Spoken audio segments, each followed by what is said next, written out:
नमस्कार दोस्तों, आज का हमारा टॉपिक रहेगा केंद्रीय सतर्कता आयोग। ठीक है, आज का टॉपिक रहेगा मैं केंद्रीय सतर्कता आयोग, सेंट्रल विजिलेंस कमीशन, ये रहेगा सीबीसी। ठीक है, सेंट्रल विजिलेंस कमीशन हमारा टॉपिक रहेगा। हमारी क्लास नंबर जो है 21 रहने वाली है। इससे पहले हम 20 क्लास ऑलरेडी कर चुके हैं। ठीक है, जो कि बहुत क्लास होती हैं। ठीक है, हमारा जो पैटर्न आपको पता है, वो सबसे पहले हम एमसीक्यू कराएंगे। एमसीक्यू के साथ साथ हम थ्योरी क्लासेस पढ़ेंगे, जिससे आपको क्या हो सके, कंप्लीट रिवीजन हो सके। ये हमारा प्रोसेस है। ठीक है, तो अभी बिना टाइम वेस्ट किए हमारी क्लास स्टार्ट करते हैं। ठीक है, तो आज पढ़ेंगे हम केंद्रीय सतर्कता आयोग। ठीक है, केंद्रीय सतर्कता आयोग क्या है, देखो, सबसे पहली बात तो मैंने आपको पहले ही बता चुका हूँ। जितने भी आयोग हैं, वो सारे आयोग कौन से हैं? संवैधानिक है। संवैधानिक नहीं है, कैसे हैं? सांविधिक है। ठीक है, सांविधिक का मतलब है कि वैधानिक है। कैसे हैं?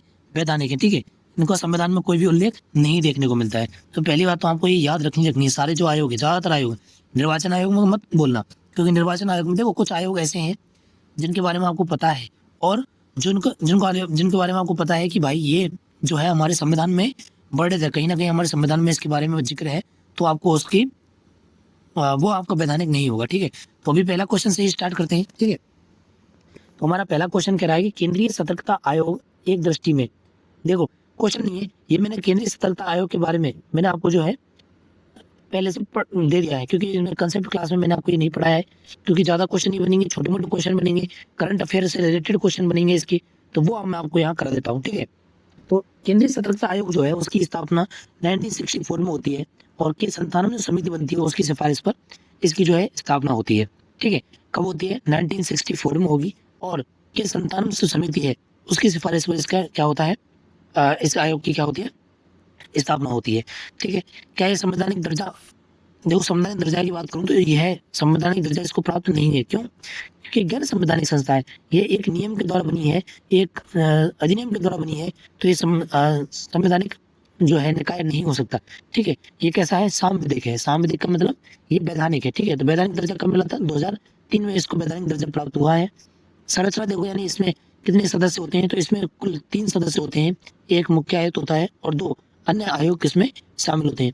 कार्यकाल कितना होता है? 4 वर्ष 65 वर्ष की आयु तक। ठीक है, कार्यकाल कितना होगा? 4 वर्ष और 65 वर्ष की आयु तक इनका कार्यकाल होता है। इनकी नियुक्ति कौन करेगा? इनकी नियुक्ति राष्ट्रपति करता है। राष्ट्रपति करता है, लेकिन समिति बनती है नियुक्ति के लिए, वो सलाह देगी, उस सलाह पर क्या करेगा? राष्ट्रपति करेगा। तो समिति में कौन कौन होगा? प्रधानमंत्री होगा, लोकसभा का जो है, लोकसभा का अध्यक्ष होगा। ठीक है, और गृह मंत्री होगा आपका। ठीक है, तो लोकसभा का अध्यक्ष, प्रधानमंत्री और गृह मंत्री इसमें शामिल होंगे। ठीक है,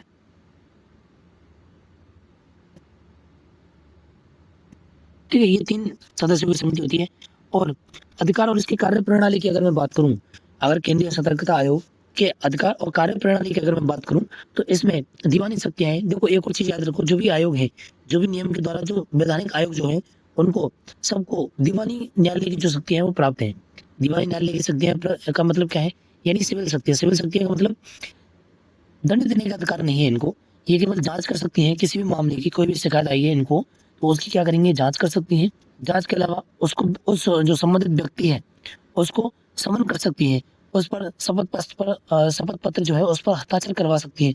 तो ये सारे काम होते हैं इसके। सजा देने का, ठीक है, अपराध सुधारने का इसको कोई अधिकार नहीं होता है। ये काम होता है आपराधिक जो न्यायालय है, आपराधिक न्यायालयों में इनकी शक्ति दी हुई होती है, सिविल न्यायालयों को इनकी शक्ति नहीं होती है। तो दीवानी न्यायालय जो है, सिविल कोर्ट जो है, उनको जो शक्तियां प्राप्त हैं वो इसको शक्तियां प्राप्त हैं। केवल सलाहकारी निकाय है, केवल सलाह देगा, सीधे दंड देने का इसको अधिकार नहीं होता। मैंने बताया दंड देने का इनको अधिकार नहीं होता है। रिपोर्ट किसको सौंपेगा? ये राष्ट्रपति को रिपोर्ट सौंपते हैं, जो इसे संसद में रखवाएगा। ठीक है, जो भी रिपोर्ट बनेगी, जो भी शिकायत हुई है, शिकायत के आधार पर कोई कमेटी बनी, कोई जांच हुई, उस जांच से जो भी रिपोर्ट बनेगी, उस रिपोर्ट को किसको सौंपेगी? राष्ट्रपति को सौंपेगा, आयोग, और आयोग राष्ट्रपति को सौंपेगा, और राष्ट्रपति किसको सौंपेगा? संसद को। ठीक है, संसद के बीच में रखेगा, और फिर संसद उस पर क्या करेगी? कोई भी जो निर्णय लेना है वो निर्णय लेगी। ठीक है,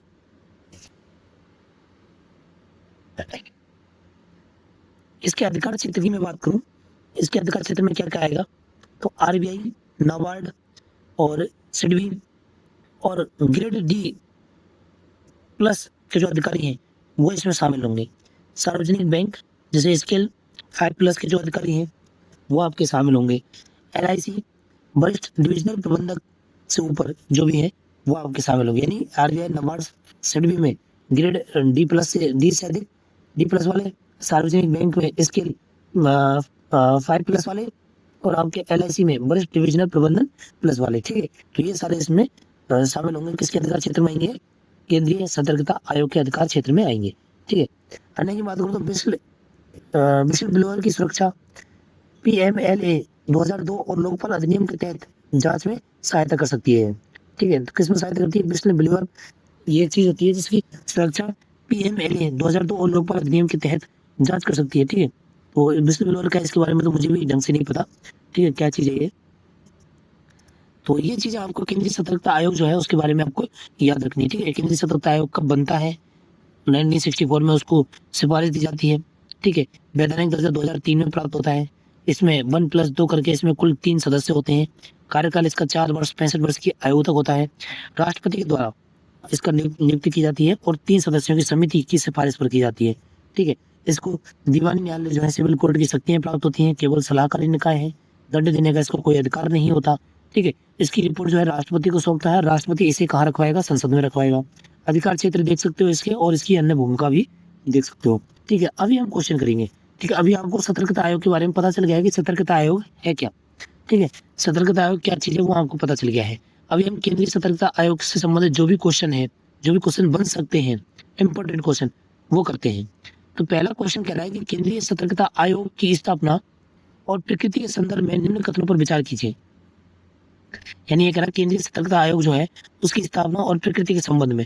देखो, तो मैंने अभी बताया था इसकी स्थापना जो है संतानम समिति की सिफारिश पर होती है, 1964 में होती है। तो बिल्कुल सही बात है, संतानम समिति की सिफारिश पर होती है और 1964 में इसकी स्थापना होती है। इसकी स्थापना के समय, इसकी स्थापना से ही ये संवैधानिक निकाय रहा है। तो गलत बात है, संवैधानिक निकाय तो है ही नहीं। कैसा निकाय? वैधानिक निकाय है, तो ये तो आपका गलत हो जाएगा।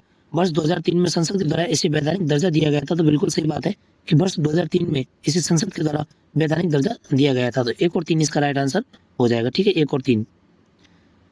तो मैंने बता दिया गठन संतानम सिफारिश पर होगा। केंद्र सरकार के कार्यक्रम के प्रस्ताव द्वारा यह किया गया था। तो ये कैसा होगा? संवैधानिक नहीं होगा। कैसा होगा? गैर संवैधानिक निकाय है, वैधानिक निकाय है।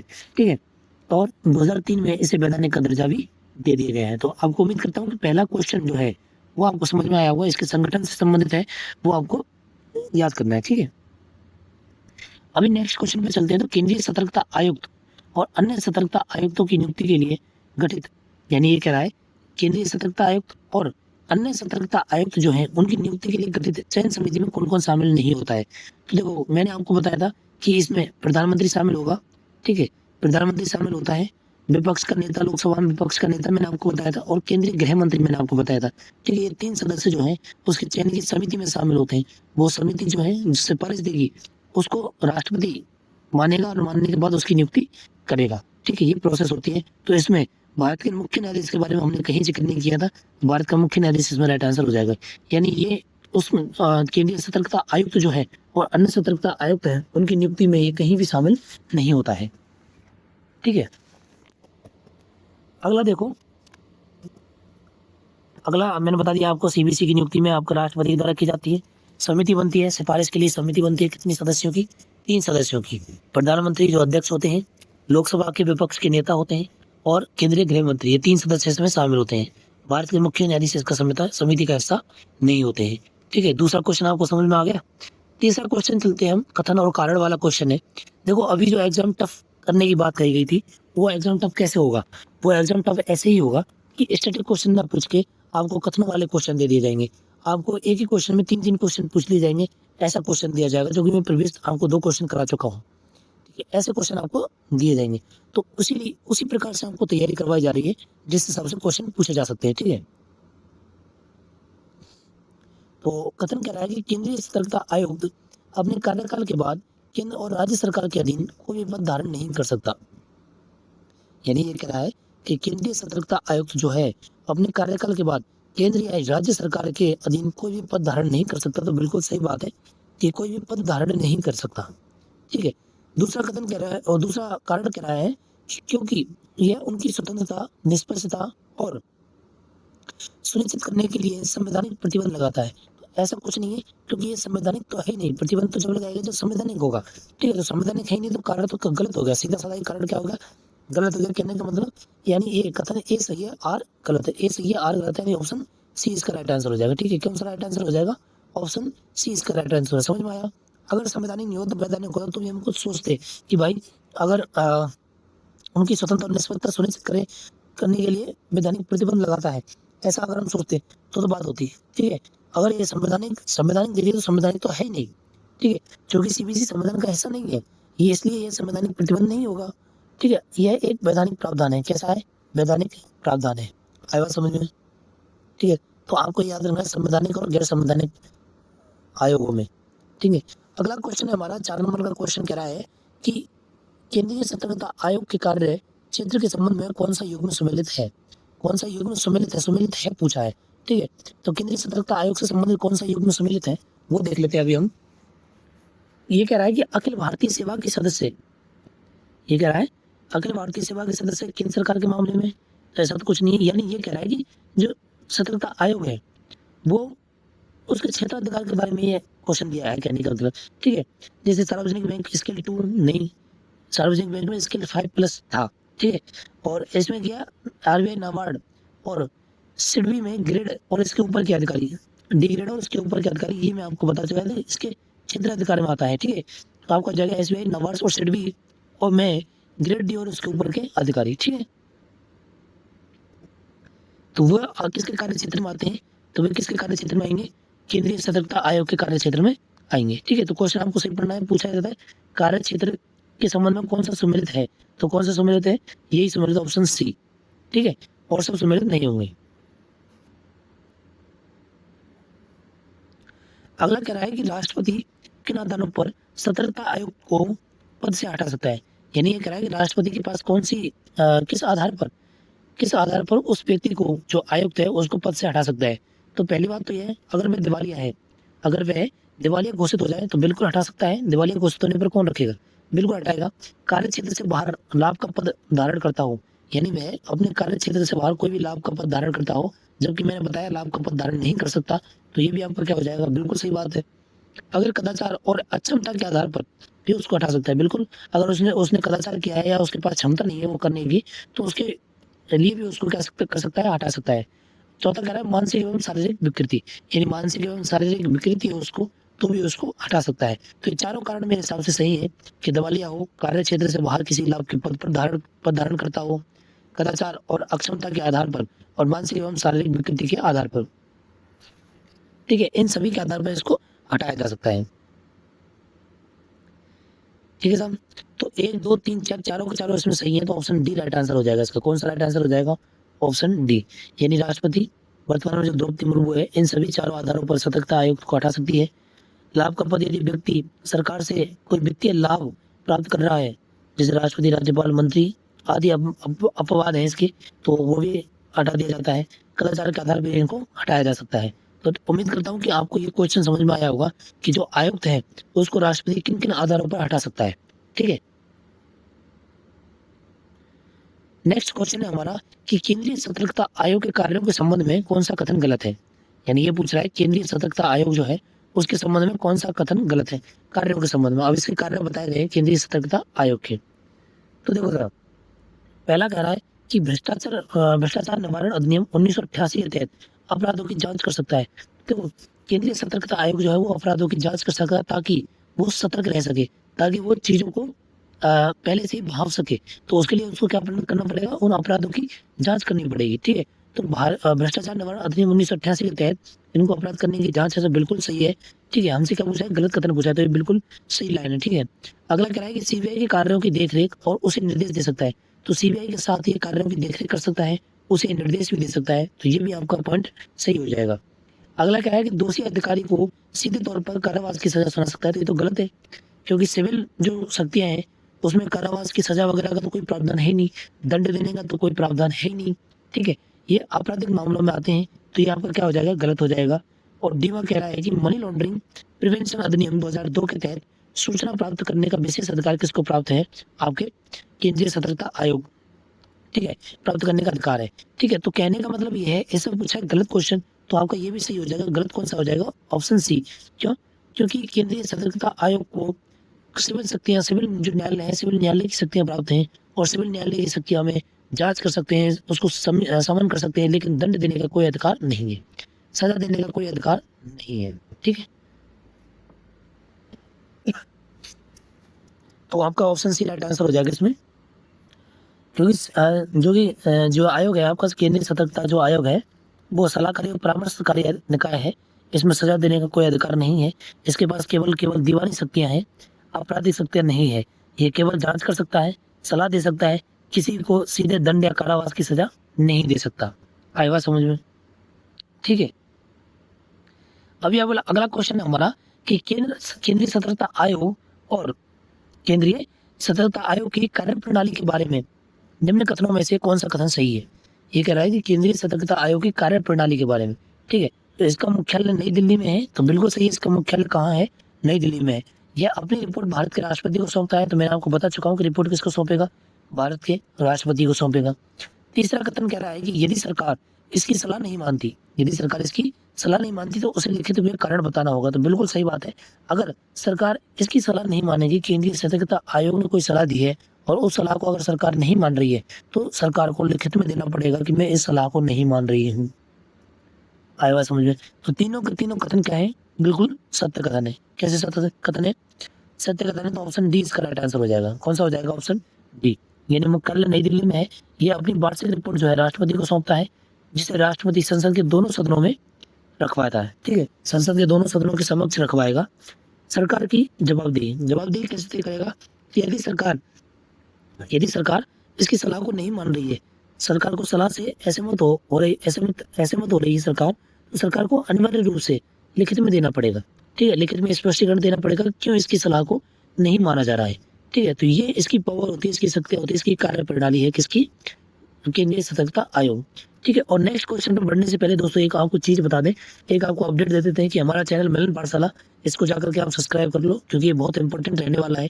इसमें आप प्लेलिस्ट में जाओगे तो आपको प्लेलिस्ट में सारे टॉपिक्स की क्लासेस देखने को मिल जाएंगी। आपको कंसेप्ट क्लासेस देखनी तो आप कंसेप्ट क्लासेस देख सकते हो, आपको एमसीक्यू क्लासेस देखनी तो वो भी आप देख सकते हो। बहुत सारी क्लासेस, बहुत सारे टॉपिक्स मैं आपको करा चुका हूँ। पॉलिटी और हिस्ट्री मैंने आपको इसमें कराई है, पॉलिटी और हिस्ट्री, और आगे जाकर के ज्योग्राफी भी मैं आपको इसमें कराऊंगा। ठीक है, इन सबसे रिलेटेड जो भी क्वेश्चंस बनेंगे, पीवाईक्यूज बनेंगे, मैराथन क्लासेस होंगी, जो भी करना पड़ेगा वो सब इस क्लासेस पर, इस चैनल पर होगी। ठीक है, और उसके लिए आपको क्या करना पड़ेगा, उसके लिए आपको चैनल को सब्सक्राइब करना पड़ेगा, वीडियो पसंद आ रही है तो उसको लाइक करना पड़ेगा। ठीक है, तो वो सब आप कर दो, और पढ़ाने की जिम्मेदारी अपनी रहेगी, क्वेश्चन क्लासों से बाहर नहीं जाएगा। ठीक है, जो भी पैटर्न है उस पैटर्न के हिसाब से आपको क्वेश्चन कराए जा रहे हैं। आपको देखो, कुछ बंदे ऐसे होते हैं जिनको यकीन नहीं होता। ठीक है, यकीन दिलाने के लिए आप प्रीवियस ईयर के क्वेश्चन देखो, यकीन दिलाने के लिए आप जो टफ एग्जाम आ रहा है ना, बोल रहे हैं कि ये टफ एग्जाम है, तो उसमें क्वेश्चन का पैटर्न देखो, पैटर्न क्या है। ठीक है, तो आपको समझ में आएगा। जो पहले स्टैटिक क्वेश्चन जो पूछे जा रहे थे वो स्टैटिक ना पूछ करके अभी कथनों वाले क्वेश्चन दे दिए, तो उनकी तैयारी मैं करा रहा हूँ आपके लिए बहुत अच्छे ढंग से, एक एक टॉपिक को अच्छे ढंग से आपके लिए तैयार करवाया जा रहा है। तो उसके लिए आपको क्या करना पड़ेगा, चैनल को सब्सक्राइब करना पड़ेगा। ठीक है, बढ़िया सा लोगो दिख जाएगा, आप मिलन पाठशाला करके डालोगे आपको चैनल दिख जाएगा। ठीक है, तो अगला क्वेश्चन हम पढ़ते हैं कि केंद्रीय सतर्कता आयोग के कार्यकाल और सेवा शर्तों के संदर्भ में कौन सा कथन सही है। अभी पूछ रहा है कि कार्यकाल, इसके कार्यकाल और सेवा शर्तों के संबंध में, यानी इसका कार्यकाल 4 वर्ष से 65 वर्ष की आयु तक होता है, जो भी पहले हो जाए तो बिल्कुल सही है। हम पहली स्लाइड में पढ़ चुके हैं कि जो केंद्रीय सतर्कता आयोग है उसका जो सदस्यों का कार्यकाल होता है वो 4 वर्ष या 65 वर्ष की आयु तक होता है, जो भी पहले हो जाए वो। ठीक है, दूसरा कथन कह रहा है कि पद पर नियुक्ति के पश्चात उसकी सेवा शर्तों में लाभकारी परिवर्तन किए जा सकते हैं। यानी ये कह रहा है पद पर नियुक्ति के पश्चात लाभकारी परिवर्तन किए जा सकते हैं, बल्कि अलाभकारी परिवर्तन नहीं। तो ये कथन गलत हो जाएगा। क्यों? क्योंकि अगर पद के बैठने के पश्चात, इनके पद पर बैठने के पश्चात कोई भी परिवर्तन नहीं किया जाएगा सेवा शर्तों में। क्यों? क्योंकि लाभकारी करेगा तो भी दिक्कत है, अलाभकारी परिवर्तन करेगा तो भी दिक्कत है। तो ना तो लाभकारी परिवर्तन होता है और ना ही अलाभकारी परिवर्तन होता है। ठीक है, तो ये कथन क्या हो जाएगा आपका, गलत हो जाएगा। अगला कह रहा है कि इसके वेतन भत्ते संघ लोक सेवा आयोग के अध्यक्ष के समान होते हैं। हाँ, ये कथन बिल्कुल सही है कि जो यूपीएससी के सदस्य होते हैं उनके समान इसके वेतन भत्ते इसके समान होते हैं। ठीक है, तो आपका सही कथन पूछे हैं तो सही कथन कौन सा आएंगे, 1 और 3 नंबर का, 1 और 3 यानी ऑप्शन बी राइट आंसर हो जाएगा। ठीक है, तो स्वतंत्रता सुनिश्चित करने के लिए नियुक्ति के पश्चात इनकी सेवा शर्तों में कोई परिवर्तन नहीं होता, ना तो लाभकारी और ना ही अलाभकारी। ठीक है, कोई भी परिवर्तन नहीं किया जा सकता। ठीक है, अगला क्वेश्चन है कि भ्रष्टाचार निवारण अधिनियम 1988 के तहत केंद्रीय सतर्कता आयोग जो है, सेंट्रल विजिलेंस कमेटी जो है, कमीशन जो है, उसको निम्न में से किस अधिनियम के तहत विशेष शक्तियां सौंपी गई हैं? अब कौन कौन से अधिनियम है उसके द्वारा विशेष शक्तियां इसको सौंपी गई हैं? तो आपके मनी लॉन्ड्रिंग प्रिवेंशन एक्ट 2002 इसके द्वारा विशेष शक्तियां सौंपी गई हैं। ठीक है, लोकपाल और लोकायुक्त अधिनियम 2013 के द्वारा इसको विशिष्ट शक्तियां दी गई हैं। लेकिन आपको बताया था मैंने, आपको जब पिछली क्लासेस मैंने कराई थी, तो मैंने केंद्रीय सूचना आयोग करा था। केंद्रीय सूचना आयोग किससे आया है? आरटीआई एक्ट 2005 से आया है। तो आरटीआई एक्ट 2005 की जो शक्तियां, विशेष शक्तियां, इसके तहत जो विशेष शक्तियां वो किसको दी गई है?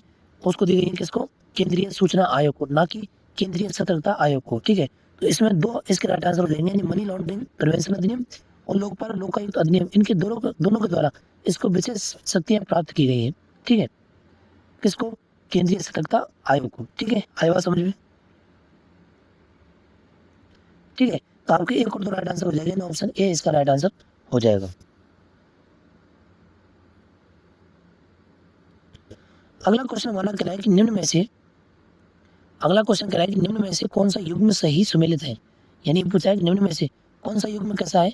सही सुमेलित है। ठीक है, तो वो भी देख लेते हैं। यानी कार्य क्षेत्र की सीमा बता रहा है, संस्था बताएगा एक तरफ, और एक तरफ इसकी कार्य क्षेत्र की सीमा बताएगा। तो देखो, मैंने बताया सार्वजनिक क्षेत्र की बैंक में कैसा होगा? जो 5 स्केल 5 होगा और उसके ऊपर के अधिकारी, तो बिल्कुल सही है। मैंने साधारण बीमा कंपनी बताई थी, LIC वगैरह, तो उसमें प्रबंधन और उसके ऊपर के अधिकारी, बिल्कुल सही है। RBI नाबार्ड जैसी संस्थाओं में ग्रेड D और उसके ऊपर के अधिकारी, बिल्कुल सही है। जीवन बीमा LIC है तो उसमें वरिष्ठ डिविजनल प्रबंधन और उसके ऊपर, तो ये भी सही हो जाएगा। यानी चारों के चारों कैसे हो जाएंगे? सत्य कथन हो जाएंगे। चारों के चारों कैसे सत्य हैं? ये आपको पहली स्लाइड में आपको मैं सारी चीजें बता चुका हूँ। ठीक है,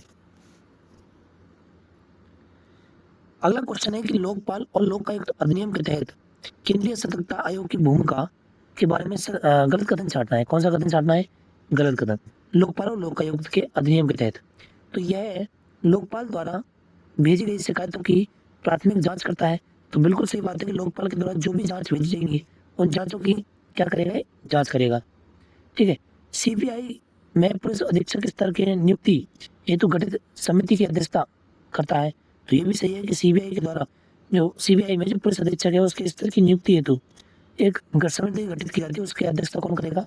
केंद्रीय सतर्कता आयुक्त करेगा। ठीक है, अगला कह रहा है कि CBI में अभियोजन निदेशक की नियुक्ति केंद्र सरकार केंद्रीय सतर्कता आयोग के अनुशंसा पर करती है। तो ये भी आपका राइट आंसर हो जाएगा। अगला कह रहा है कि CBC जो है, केंद्रीय सतर्कता आयोग जो है, वो सीधे तौर पर लोकपाल के सदस्यों की नियुक्ति की सिफारिश करता है। तो ये तो आपका गलत हो जाएगा, क्योंकि सिफारिश नहीं करता है, सिफारिश का कोई भी प्रावधान नहीं है। ठीक है, तो आपका राइट आंसर कौन सा हो जाएगा? D नंबर का राइट आंसर इसमें हो जाएगा।